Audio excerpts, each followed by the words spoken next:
Welcome back नाजरीन। Clinic online में दोबारा खुशामदीद कहता हूँ। बात हो रही है हेपेटाइटिस के हवाले से, और हेपेटाइटिस सी के हवाले से बात चल रही थी और उसको बस अब ख़त्म करूँगा और हेपेटाइटिस बी की तरफ आऊँगा। इस वक्त हमारे साथ मौजूद हैं डॉक्टर फैसल ज़ियाउद्दीन साहब। डॉक्टर साहब, ये बताइए कि एहतियात आपने बता दी है कि ये छूने से ये या किसी खाने पीने से, एक दूसरे की प्लेट शेयर करने से, टॉवल शेयर करने से नहीं होता हेपेटाइटिस सी, ठीक है।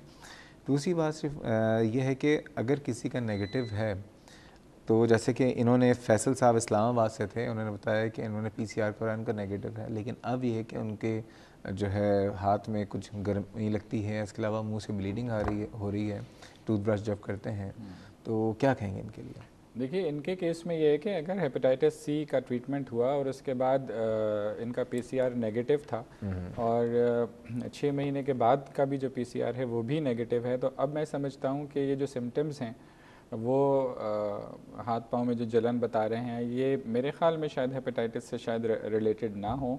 और गम्स की ब्लीडिंग के हवाले से भी मेरे ख़्याल में पहले किसी डेंटिस्ट से जो है वो उसको दिखवा लें, कि हो सकता है कि वो लोकल कोई प्रॉब्लम हो। अगर इनका जो ट्रीटमेंट हुआ था और मर्ज़ उस वक्त तक आगे नहीं बढ़ा था, तो मेरा नहीं ख्याल कि ये सिम्टम्स जो हैं ये हेपेटाइटिस सी की वजह से। ठीक है डॉक्टर साहब, ये बताइए हेपेटाइटिस सी से अब हम निकलते हैं हेपेटाइटिस बी की तरफ, क्योंकि उम्मे रुबाब साहिबा की कॉल थी। तो हेपेटाइटिस बी जो है, पहली बात, हेपेटाइटिस सी की आपने जैसे फरमाया था कोई वैक्सीन नहीं है, बचने के लिए कोई तरीका नहीं है। हेपेटाइटिस बी की वैक्सीन है? जी, हेपेटाइटिस बी की वैक्सीन मौजूद है, और अब जो हमारा जो नेशनल इम्यूनाइजेशन प्रोग्राम है उसके अंदर भी ये मौजूद है, और हर नए पैदा होने वाले बच्चे को ये दी जाती है। और एडल्ट्स जो हैं वो भी ये वैक्सीन लगवाते हैं और लगवानी चाहिए। और इसके 3 डोजेज़ हैं, आज अगर लगी तो फिर 1 महीने के बाद और फिर 5 महीने के बाद। और इससे जिस्म में जो क़ुव्वत मुदाफ़ियत डेवलप होती है वो डेफिनेटली आपको काफ़ी हद तक हेपेटाइटिस बी से बचा के रखती है। अच्छा, अब ये बताइए, नवाज़ साहब का फ़ोन था, और नवाज़ साहब नहीं, सॉरी, फैसल साहब हैदराबाद से, कि उनकी वालदा हैं, उनके तमाम टेस्ट नेगेटिव थे, लेकिन उनको ये कहा गया कि वैक्सीन करवा लीजिए हेपेटाइटिस बी की। क्या हेपेटाइटिस बी की वैक्सीन करवाने के कोई साइड इफ़ेक्ट्स वगैरह होते हैं? नहीं, मेरा नहीं ख्याल कि ऐसे कोई मेजर कोई ऐसे साइड इफ़ेक्ट्स हैं, बल्कि बहुत सेफ़ है और बड़े आराम से ये और पूरी प्रोटेक्शन मिल जाती है हेपेटाइटिस बी से? जी, काफ़ी हद तक इसमें मतलब 90% जो है, 95% के अराउंड हमें प्रोटेक्शन इसमें मिल जाती है। अच्छा, अब जिसने कभी वैक्सीन ना कराई और हेपेटाइटिस बी हो गया, हेपेटाइटिस बी होता कैसे, ज़रा उसको भी बता दीजिए। हेपेटाइटिस बी की भी जो है जो मोड ऑफ ट्रांसमिशन है वो वही है जो हेपेटाइटिस सी का है, या ब्लड प्रोडक्ट्स के ज़रिए, या जिसमें आईवी ड्रग अब्यूज़ है और सेक्सुअल कॉन्टैक्ट्स हैं,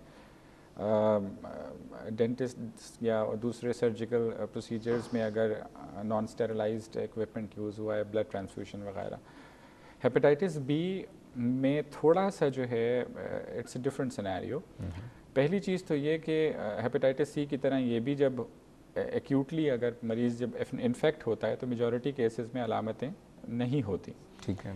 अगर अलामतें सामने आ भी गईं तो 80% से ज़्यादा में 6 महीने के अंदर अंदर जरासीम खून से गायब हो जाते हैं, यानी क्रॉनिक फेज़ में नहीं जाते। अच्छा। और बाकी जो 20% हैं जिनके अंदर ये क्रॉनिक फेज़ में जाते हैं, उसमें फिर डिपेंड करता है कि आया वो अपनी एक्टिव फॉर्म में हैं, यानी मल्टीप्लाई हो रहे हैं 2 से 4, 4 से 8। इस वक्त मरीज़ इन्फेक्टिव स्टेट में होता है और वो दूसरे को इन्फेक्ट कर सकता है। इन्फेक्टिव स्टेट में तो खैर वो आगे भी रहेगा जब वो कैरियर हो जाएगा। इन पेशेंट्स में कुछ ऐसे भी होंगे जिसके अंदर एक वक्त में जाके जिस्म की क़ुव्वत मुदाफ़ियत इन जरासीम पे काबू पा लेगी। वो हम कुछ टेस्ट कराते हैं तो वो उससे वो चीज़ सामने आ जाती है। हम कहते हैं कि मरीज़ सीरो कन्वर्ट कर गया। इस सूरत में टाइम कम है। हाँ, इस सूरत में जो है हमारे पास इनको हम हेल्दी कैरियर्स कहते हैं कि जरासीम मौजूद तो होंगे लेकिन वो डोरमेंट फॉर्म में हैं और वो मल्टीप्लाई नहीं हो रहे। वो पेशेंट्स के जिनके अंदर जरासीम मल्टीप्लाई हो रहे हैं और एक्टिव फॉर्म में हैं, उनको हम 3 से 6 महीने का एक ट्रीटमेंट देंगे, ये देखने के लिए कि जिस्म की क़ुव्वत मुदाफ़ियत खुद ही इनको ख़त्म कर दे, और अगर नहीं तो फिर इनको ट्रीटमेंट ऑफर। क्या ट्रीटमेंट होता है? इसके अंदर हम इंटरफेरॉन और साथ में या तो इंटरफेरॉन का ऑप्शन लिया जाता है या फिर कुछ मेडिसिन्स हैं जो कि एंटीवायरल मेडिसिन्स हैं जो कि एक लंबे अरसे तक देनी पड़ती हैं, एट टाइम्स इंडेफिनेटली, या उस वक्त तक कि जब तक कि जिस्म में इनके ख़िलाफ़ क़ुव्वत मुदाफ़ियत पैदा हो जाए। डॉक्टर साहब ये बताइए, चाहे हेपेटाइटिस बी हो चाहे हेपेटाइटिस सी हो, अगर आपको ट्रीटमेंट दे दिया गया है, इंटरफेरॉन्स के इंजेक्शन लग गए, तो क्या जो कॉम्प्लिकेशंस हैं या एडवांस जो डिज़ीज़ है, लिवर डिज़ीज़ है या लिवर सिरोसिस है, उस तक का जो रास्ता सफ़र है वो प्रोलॉन्ग हो जाता है, या ऐसा हो सकता है कि फिर सिरोसिस ना हो? जी, यही एक सबसे बड़ा फ़ायदा है जल्दी मर्ज़ की तशख़ीस करने और इलाज करने का, कि हम हेपेटाइटिस बी और सी का अगर बर वक्त इलाज कर दें तो हम ना सिर्फ ये कि मर्ज़ को वहाँ रोक सकते हैं, बल्कि जो भी थोड़ी बहुत ख़राबी है वो वापस से रिवर्स भी हो सकती है, स्पेशली अगर अर्लियर डिटेक्शन और ट्रीटमेंट ऑफ़र हुआ है। और बिल्कुल हमारा मकसद ही यही होता है कि हम उन तमाम कॉम्प्लिकेशंस के होने से पहले अगर हम इलाज ऑफ़र करें तो हम उन तमाम कॉम्प्लिकेशंस से मरीज़ को बचा सकते हैं, जिसमें लिवर कैंसर भी शामिल है। ओके, आखिर में ये बताइए, हमारे आम जो लोग हैं सारे, ठीक है ना, जिनको अभी हेपेटाइटिस बी नहीं है, हेपेटाइटिस सी नहीं है, हमारे यहाँ आपको पता है कि गली गली में यहाँ पे डॉक्टर्स बैठे हुए हैं, उसमें आधे से ज़्यादा तो कोएक्स हैं, डेंटिस्ट भी शामिल हैं, सर्जन्स टेक्नीशियंस भी सर्जन्स बने हुए हैं, ये जो टैटूज़ बनाए जा रहे होते हैं, ईयर प्रेसिंग और नोज़ पियर्सिंग हो रही होती है जिन गनों से, लोगों को ज़रा मशवरा देंगे किस तरह से इससे बच सकते हैं? देखिए, अब तो काफ़ी अवेयरनेस हो गई है, और बस यही चीज़ जहन में रखिए कि हर वो चीज़ कि जहाँ पे आप का खून जो है वो किसी और के खून में मुंतकिल होने के, जैसे आपने टैटूइंग की बात की या कान छिदवाने की जो गन्स वगैरह होती हैं, या इंजेक्शंस का बिला ज़रूरी इस्तेमाल, या ऐसे डॉक्टर्स या ऐसे सेंटर्स में जाना फॉर सर्जरीज़ के जहाँ पे आपको ज़रा सा भी डाउट हो कि जो भी आलात जर्राही इस्तेमाल हो रहे हैं, चाहे वो डेंटिस्ट्री में हो या सर्जरी में, तो वो प्रॉपर्ली डिसइंफेक्ट नहीं किए गए हैं, तो ऐसे तमाम चीज़ों से जिस हद तक आप बच सकें, तो मेरे ख्याल में ठीक है डॉक्टर ये साहब, काफ़ी बहुत बहुत शुक्रिया डॉक्टर फैसल साहब, आज आप इस प्रोग्राम में आए और हमारी दुआएं हमेशा आपके साथ रहेंगी।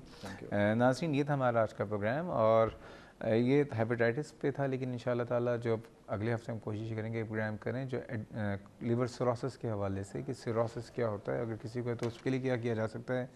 दूसरी बात ये कि हेपेटाइटिस या कोई भी बीमारी, सबसे पहली चीज़, सबसे आसान हल जो है वो बचाव है। इस वक्त मैं एक अपील करूँगा, पता नहीं मेरी अपील सुनी जाएगी या नहीं सुनी जाएगी, हुकूमत वक्त से, पाकिस्तान मेडिकल डेंटल काउंसिल से। कल मैंने ख़बर पढ़ी थी और आज अखबार में भी आई है कि कराची से एक जाली ब्रिगेडियर साहब को पकड़ा गया, उनके पास से वर्दियाँ बरामद हुई थी और उनको हिरासत में ले लिया गया। इस मुल्क में जाली वकील, जाली ब्रिगेडियर, जाली मेजर, जाली जज बनना एक बहुत बड़ा जुर्म है। लेकिन इस मुल्क में एक और बात, और ये बात सही है, जाली हर चीज़ गलत होती है। 6 लाख से ज़्यादा 2 नंबर लोग जो कि अपने आप को डॉक्टर कहते हैं, अताइड हैं, कोएक्स हैं, वो लोगों की ज़िंदगियों से खेल रहे हैं जो कि डॉक्टर नहीं है। सड़कों पे बैठे हुए हैं, डेंटल क्लिनिक्स बनी हुई हैं, आप मुख्तलिफ टीवी चैनल्स पे भी देख रहे होते हैं, वहाँ पे स्टरलाइजेशन नहीं होती, और वो बीमारियों को सही नहीं कर रहे, वो ना सिर्फ लोगों को धोखा दे रहे हैं बल्कि इनकी ज़िंदगियों से खेल रहे हैं, बीमारियों को फैला रहे हैं। एक आम आदमी को चीज़ों का नहीं पता चल पाता, वहाँ पे भी इसी तरह की 2 नंबर डिग्रियों की फ़ोटोस्टेट और सर्टिफिकेट्स लगे होते हैं। मेरी इस्तदा है, मेरी दरख्वास्त है, प्लीज़ एक्शन लीजिए। ये जो 2 नंबर डॉक्टर हैं, इनके ख़िलाफ़ एक्शन लें, इनको आप किसी तरह से चाहे अरेस्ट करें, इनकी क्लिनिक्स बंद करवाएं। इसको चेक एंड बैलेंस अब होना चाहिए। बहुत अर्सा हो गया, पाकिस्तान अब माशाल्लाह अच्छे खासे दिन हो गए, पाकिस्तान अभी 2-3 साल पहले वजूद में नहीं आया। इस प्रोग्राम ताल्लुक़ कोई फीडबैक या सजेशन होता है, मुझे ईमेल कर सकते हैं cliniconline@health-tv.tv, या फेसबुक पर जाके क्लिनिक ऑनलाइन के पेज में अपने सवालात से हमें आगाह कर सकते हैं। ये हफ़्ता ख़त्म हो गया, ज़िंदगी रही तो इंशाअल्लाह ताला पीर को अपनी मुलाकात होगी। तब तक के लिए अल्लाह हाफ़िज़।